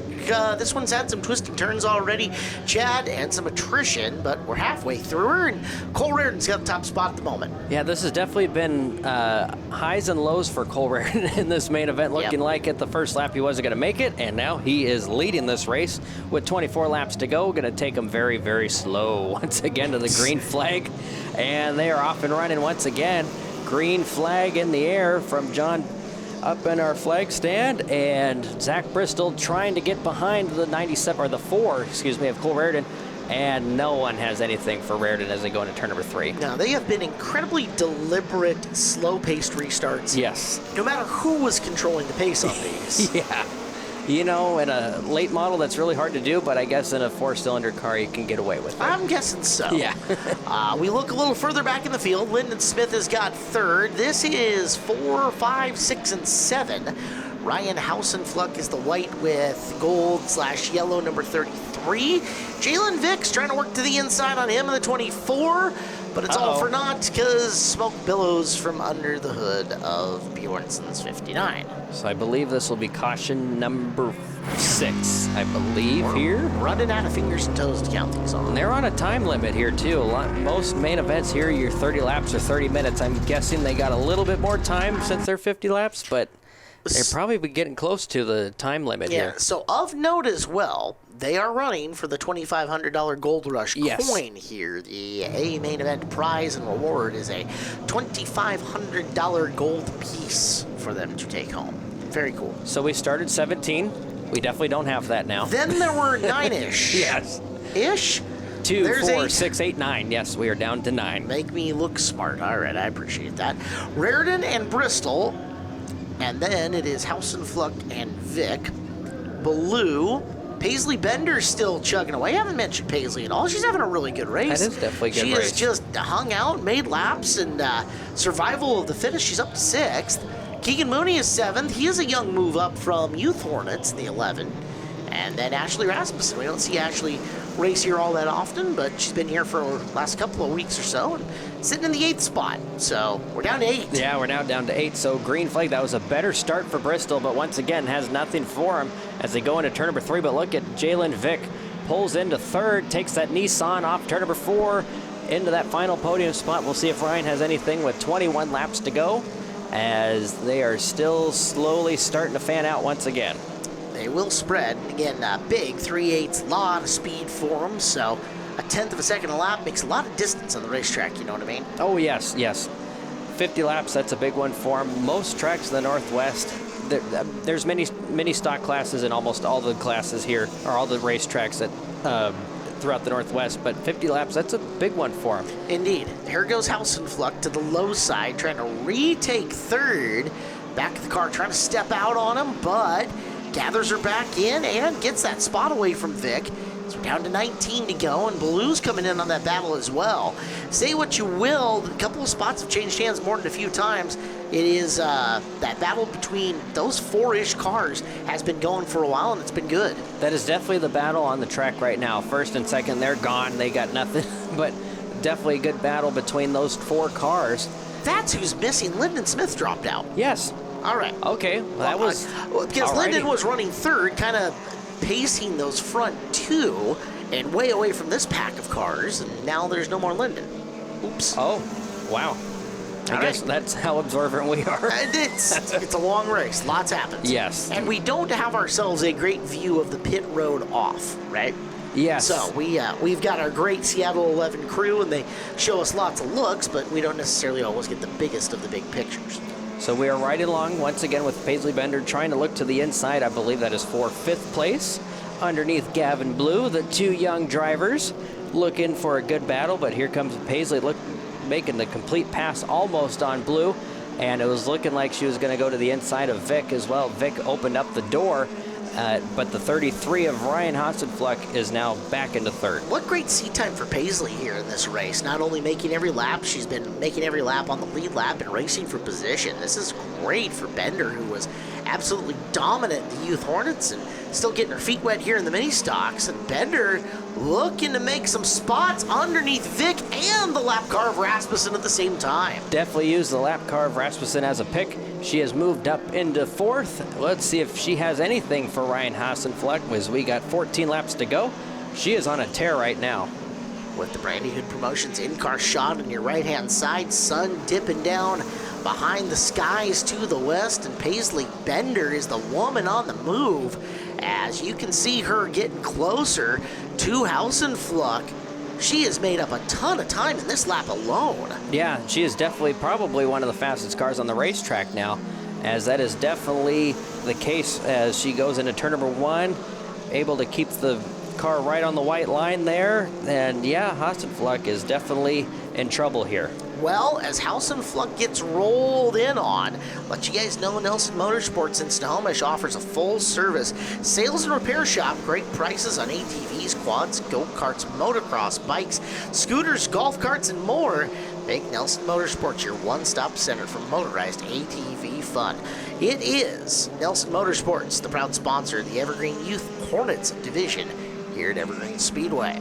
We are down to 10 laps to go, and Ryan Hassenfluck knows he is in trouble because he has started to change his line. He goes into turn number 1 a little bit too hard, drifts up a little bit. That opens up the door for Paisley Bender as she goes into turn number 3. We will watch and see if Ryan can go into defense mode here and hold that final podium spot, or if she's going to get that spot. We had wondered if any of these drivers were conserving or taking it easy for a while. Paisley likely has her dad, John Bender, in her ear in some form or fashion in the spotter stand. Meanwhile, here's Lyndon Smith back out to come and do Lyndon Smith things and see how many times he can try to unlap himself. Yeah, we'll watch and see. I think he might have not lost a lap. Really? So, no, he is on the lead lap. I don't know what exactly happened. I'll be darned. But he is on the lead lap. That is passing for 5th. He has made it up to the top 5. He has a lot of ground to make up in a very short time. But while those two are fighting for that 3rd position, that is going to make it easier for Lyndon to catch them both. Well, he is on the gas. That is the former Lane Sunholm 18 bajillion track champion car. So Lyndon has driven it to multiple main event wins, including one this year. Bender has got the look for 3rd. Paisley to the podium, at least as of right now, as we're down to 6 to go. But Lyndon Smith is lurking. Yeah, that was definitely a way faster lap for the 221 Lyndon Smith. They're going to make it 3 wide again with the 92 Rasmussen. And it looks like the 18 of Bender may be in trouble here. Well, Lyndon trying to steamroll his way back forward. Paisley probably left that door open just a bit too wide down low. As Smith's going to roll in. He's now in the middle. Arcs the car off down low and starting to put the pressure on the 18 machine. Yeah, Lyndon goes way out wide, turns left really hard, and he will grab 3rd now. And he is set, sailed, and gone, but got a little loose there. Going through 1 and 2. Let's see if Paisley can do it. Going into turn number 3, she'll throw it in. It sticks. They're side by side, Mustang to Mustang, with 2 laps to go. It's not over yet. Bender trying to make the comeback. Rolling back to the inside. Now Smith, can he gather it? The car makes a better corner that time. And off of 2, he has got the spot solidly. Now does he bring it down to secure it? Yeah, Smith. He will. Smith with the advantage now through 3 and 4. Now we're 2 laps to go. It is for Cole Reardon, Zach Bristol, and Lyndon Smith. That is your top 3, how they run right now. But off turn number 4, it looks like Cole Reardon will get the white flag. About to add a very cool piece to the trophies that he has accumulated and the stuff that he's got from the racetrack is Cole Reardon. He'll lap Rasmussen down the back straightaway. And the $2,500 gold coin for the Coastal Community Bank Gold Rush goes to Cole Reardon, the 4. Nice job. He'll get the win. Zach Bristol kept him close enough in the 97. He'll get 2nd. Lyndon Smith rallying back to take position number 3. And let's talk to your top 3 on the Angel of the Winds Casino Resort podium. Lyndon, you went to the pits with about 20 left in this one. Came out roughly a half lap behind the rest of the field. You caught him and you get back up to 3rd. How are you feeling? I'm feeling pretty good. That's a win in my book. We had some smoke in the cab, so I figured it's better to come in than burn out a motor. Hey, always smart to play it safe. Find your way through that field. You and the 18 had that neck-and-neck battle for a little bit. Caught on the high side. Were you ever a little worried? I mean, not exactly. I got by her, and I got her a little sideways. Other than that, it was just trying to make my way back up. And who would you like to thank for your performance in that 221? Oh, I got to thank my GBR crew. They've been doing so much for me this year. Dave Riddell, my mom, my dad, PRCBD, Central Welding, BECU, great sponsor to the class, Bosworth Trucking and Grading, Brandon Kitchen and Bath, and yeah, all the fans who stayed for the less than good weather. 3rd place tonight, the 221, Lyndon Smith. Oh man, Zach, it looked like it was yours for a little bit there. Had that restart and he just got by. What more do you think you needed to beat Cole tonight? I need a long green flag run. All those yields were screwing us. Especially towards the end of that race, it seemed like we were at least keeping pace with them. Another 5-10 laps once the tires wore off. I think we've been all right, but there's a reason why he's the fastest car out here. He's the points leader. Just to hang with him was good for us with that little VW. So. You told me at the top of the season, climb behind the wheel of a mini stock. The hope is to be consistent. You've certainly done that. About halfway through the season, how are you feeling? Feeling pretty good. We're definitely exceeding our expectations. We're actually thinking maybe like a podium or two and just top five. And lo and behold, we've been on podium every single race so far. So it's definitely exceeding expectations. We're having fun, enjoying it. It's fun to run the upper class. And with this mini stock group, it's a great group of little racers to run around in on this track. So. Who would you like to thank for your performance tonight? Nat and Amy Barber, they let me run that beautiful Scirocco. FTG boys back at the shop, back in the pits, whatnot. We found a few things wrong with the car last night. We're doing the final checks and got it all fixed. Special shout out to Dane Osman for letting us have the car up at the shop in Arlington. Because normally this car's out of the Tri-Cities area. My beautiful girlfriend Sarah, my sister Morgan, and the Hornets racing gang, they, just like normal on a double duty night, they jumped in there when I needed them, and yeah, hopefully I don't have to do another 80, 90 laps like I did tonight because I'm worn out now. Driver the number 97, second place tonight, Zach Bristol. Cole, I remember last year when you brought out the car. At the end of the season, you said you're feeling pretty good about it. We talked about the future. You talked about how excited you were to run a full season again. About halfway through it, you've stood up here a number of times. How you feeling? I feel great. Car feels great. It's unexplainable. I can't even put it into words, man. I'm super grateful for the fans, for Evergreen Speedway. I feel great, and I feel my way to a championship. Driving that number 4, involved in an incident lap 1. How do you keep your composure as you fight your way back through that field and eventually get up to the lead? Oh man, I was talking to my girlfriend Jenny on the spotter, and I was like, "Who bumped me?" And she's like, "Nobody bumped you." And I'm like, "Well, what happened?" And then I heard that it went red, and I knew I obviously hit some fluid. I didn't spin out by myself, and so keeping my composure. I mean, I know the car's fast, and I got an awesome team, and the car is good, and so I just was patient and drove around them. And who would you like to thank for your performance and your win tonight? Well, I have to thank everybody in the pits who helped, cut the bumper, and then I didn't know it was going red, so I came back to the re-entry, and I think it was part of the Mooney team. He ran over with some blue duct tape, taped the bumper back on, Trent, Lucas, my daughter Kalia, my girlfriend Jenny, the spotter, my dad. I'm getting there. Jeez, these guys don't even give me a chance. And then my sponsors, Bob T. Builder, NPM Welding, Royce Tanner Racing, Full Throttle Graphics, Finish Line Design and Drafting, Central Welding, Evergreen Speedway. I mean, there's so many people to thank, and I appreciate everybody, and see you next week. Race winner tonight, driver the number 4, Cole Reardon. Bring that back over here. Bring that back over here. Bickford Trailers. Thanks, Maggie. It is the final segment of the night here on Home Track Heroes on Seattle 11. We're stoked you guys have spent the night with us. Big thank you to All Ply Roofing, our show sponsor here on Seattle 11 all year long, as it's time for the Monroe Grocery Outlet Superstock Figure 8s. They go 30 times around. First 2 rows, Chris Southard in the 76S out of Everett, all solved plumbing. To his outside, Dasha Dunn, the 369 out of Sultan, the all-ply roofing car. Mackenzie Dietz, inside row number 2 out of Monroe, the BECU 67. And Rick Yargis, the McCarthy General Contractor, number 17X out of Stanwood, starts 4th. 36 is John Carlson, sponsored by Papa's Bar. The 5 of Dawson Cox out of Arlington, sponsored by Mary's Towing. The 43 is Sheridan Vincent out of Darrington, sponsored by Siskin Power Equipment. The 63 is Robert Big Bird Weldon out of Arlington, sponsored by All Ply Roofing. We are going to go green this time. We got a couple, looks like one driver, Dawson Cox, normally in a Pro Late model, is subbing for the one-arm bandit Quint Morrison tonight.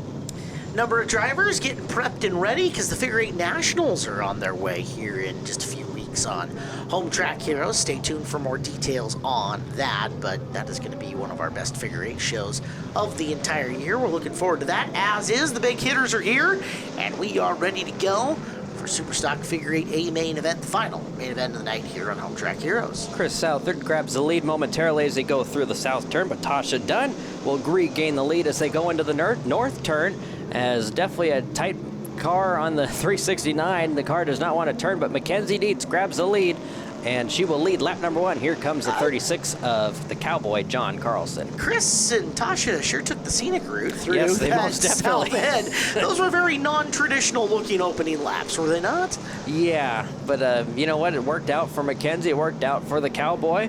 And the 5 of Dawson Cox is running in that 4th spot, trying to get around the 369 of Tasha. And Dawson, for Pete's sake, you run a pro late. You need to run your gloves in the figure 8 as well. Come on, put your gloves on. Although Dawson, he's going to do what he does. Oh, yeah. Right? Dawson is a unique individual outside the car as well, in it sometimes. So I think he's even run with his visor open. You see that? Oh, yeah. Oh. I used to do that, too. Oh, really? Yeah. Why? Well, because I like the air going through, but when I quit doing that once I got dirt in my eyes. I'm like, yeah, I'm done doing that. Did you end up plumbing air into your helmet? What's that? Did you plumb air into your helmet at that point in time? Yes. Okay, all right. So one of the things that you can't really see from this vantage point, a lot of late model drivers will end up doing it, as we watch some side-by-side action further back in the field with the 43 Sheridan Vincent running through, is drivers will add an air intake and an air blower that via some attachments will plumb into their helmet and keep fresh oxygen blowing into it to not only help you breathe, but keep you cooler during the course of a long late model run. I've had one for the last 10 years, from my street stock to the pro late model. It's definitely a lifesaver. You know, when it's 100 degrees out and air that's 95 degrees, it actually does feel cooler. One of the things, and again, that's from the viewpoint that you have here on Dawson. If you did have that plugged in, it comes in the back, it goes up over the top and kind of into the back of the helmet. Right now you can only see 3/4 of that full containment seat. Although random, you know, often with the figure 8 guys, they won't run the upper end of that full containment seat because they think it inhabits their ability to look left and right. Yeah, most definitely. When a few times I've raced figure 8s, you're definitely looking all over the place, where in a short track, circle track race, you want to definitely just look straight forward, but obviously we don't have cars shooting at us in the intersection. Whoa, Chris! As Chris was definitely trying to dodge a really bad crash that could have happened there, but we stay green with 8 cars still on the track. Mackenzie Dietz being chased down by the very veteran himself, the Cowboy, John Carlson, and he saw that yellow Camaro, and we all know that yellow Camaro does not stop. No, yellow Camaro go. He's very, very good at that. We should give some props to the Cowboy, as he just picked up recently a Outlaw figure 8 back at Indianapolis, where he parked his Outlaw this year. So congratulations, Cowboy. That's a big accomplishment. Yeah, representing Evergreen Speedway from, 10 states away. That's right. Well done, John. Right now he is in the Flyshacker 36 here in the Superstock figure 8, and he's sitting a car length back from Mackenzie Dietz, who's looking for number 1 on the year. Mackenzie with a whole bunch of John Carlson in her mirror. Cowboy just able to be right within a car length distance, but I don't know. It's going to take some intersection traffic like that to make it to where that distance is going to get cut in half or go by her. But at this point, she is by far the fastest car on the racetrack. They look very evenly matched right now, is a good way to put it. You know Mackenzie is not apt to make that big mistake, as they'll sneak underneath Weldon. She is very technically sound and does a good job of hitting her marks and running her race. Oh, yes. I've watched her race for many, many years. I've seen Steve Peters run behind her. I've seen a whole bunch of people run behind her, being chased down, and she will not miss that mark. She will keep that spot. Cool as the other side of the pillow, Mackenzie Dietz. We have to thank All Ply Roofing. Is your roof keeping up with all the weather, washing and dishes out? Call All Ply Roofing for a free estimate at allplyroofing.com. Your residential and commercial roofing team, that is All Ply Roofing, our show sponsor here on Seattle 11 and Home Track Heroes. We are 1 lap away from halfway for this super stock figure 8 main event, as we got a little bit of intersection traffic. Careful. As that is 4th and 5th, I believe, and that is between the 17 of Rick Yargis and the 43 of Sheridan Vincent. That car was in a really, really bad crash back in May, I believe, and it's great to see him back out. I had a chance to talk to Yargis. They were on, I want to say it was the last edition of Home Track Heroes, and the ticker kind of blipped in the final lap-ish, and it looked like he was in third for a second. I was excited for his first podium. I said, man, I was excited for your first podium till the ticker took it away from me. Sorry to give you the full sense of optimism. He's like, I have been thrashing on this thing so hard, I just want to get up into the top 3. And he's having another pretty good run here in fourth. Unfortunately, those top 3 guys he's trying to run down right now are 3 really solid drivers. Dietz, the multiple-time feature winner here, and Carlson and Cox's accomplishments. You could spend an hour on those. Oh, yes, and speaking of 3, they are almost about to lap them, too. So they are just completely gone with 12 laps to go. You know, this class so far this year, there's a reason why the car count might be a little bit low tonight, is they've had so many intersection hits. Yeah. A lot of the people that aren't here tonight is just due to that. Their cars aren't done. They haven't had a chance to get them done. As the last race, they had another few really hard hits. When everyone shows up, there will be close to about 25 super stock figure 8 cars here. And it should be a really big figure 8 nationals when they do all show up. A little bit more money on the line, obviously prestige, and more, as Mackenzie now rolling up on the back of the Vincent 43 car. And again, we know the Vincent 43 car is fast, but just look at the speed that the 67 and 36 are carrying. Those guys are quick. Look at her steering wheel. She has barely put any wheel into it. That just means the car is just sticking right to that white line. Has a good rotation through the corner. And look at that coming off the corner. She barely puts any wheel into it, so it has really good drive off. We'll see if she has any trouble trying to get around Tasha Dunn, while Tasha Dunn's making it actually a little bit difficult for Mackenzie to get around. The Cowboy is able to get right alongside, or not right alongside, but right at her back bumper. And at the same time, not varying from her plan. You don't see her stepping out of line, and she hasn't been laying heavy bumper into Dunn to get her to move. There's the opportunity right there, and Mackenzie going to drive underneath Dunn. Coming through the corner now, needs to get a really strong run to the outside here, because she's got to keep Dunn side by side and then clear her going into the next turn. Textbook. And that looks like that's exactly what she did. That was a textbook pass right there. But now our leaders are nose to tail with 6 laps to go this time by. But once Mackenzie got away, it looks like the car was able to get about a car length, but Cowboy just threw it in there. It actually stuck. And we'll see. She tends to get a better run off the corner compared to Cowboy. As now Dawson got into the tire.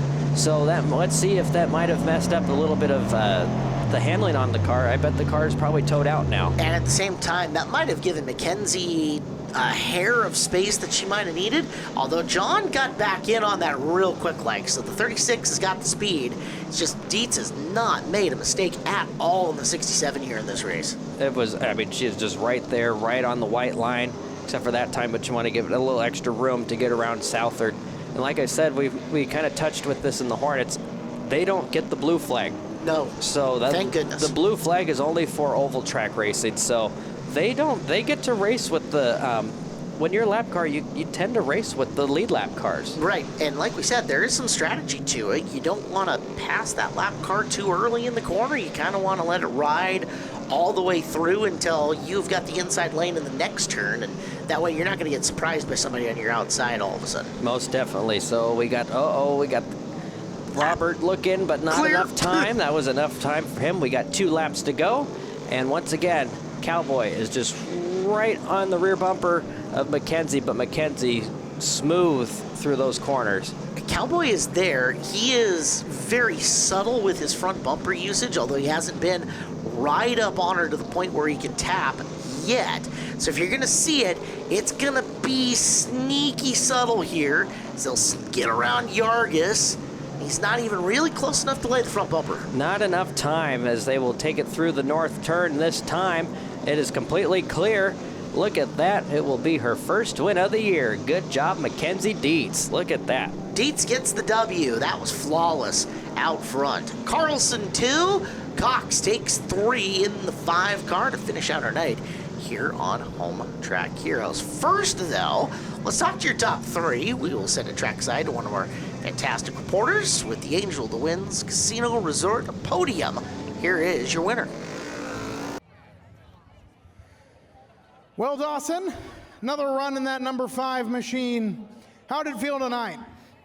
Pretty good. We didn't get the start off that initial green like I wanted. We finally caught up with like 6 to go, and I just kind of decided to make a bonsai move there. I was all the way to his door, and it was one of those things. He hadn't seen me the whole race, so I showed up, and I was like, I gotta try. I felt like I had enough of nose in there, but that's figure 8 racing. There's no spotters. That's just what happens. I made a move. It didn't pan out perfectly, but we still managed to get a third for Mary and Mary's towing, so that's awesome. Huge thanks to them again for letting me drive it. I'm having so much fun doing this stuff, and I finished the race, so that's another win. But yeah, I just really appreciate the opportunity and everything that they've done for Quentin, and hopefully he's back out for nationals. Anything from this race, this figure 8 style, transfer over to next week when you're getting ready to race door to door with some of the best? God, no, I wish. This is completely different driving. I'm pretty good at this stuff.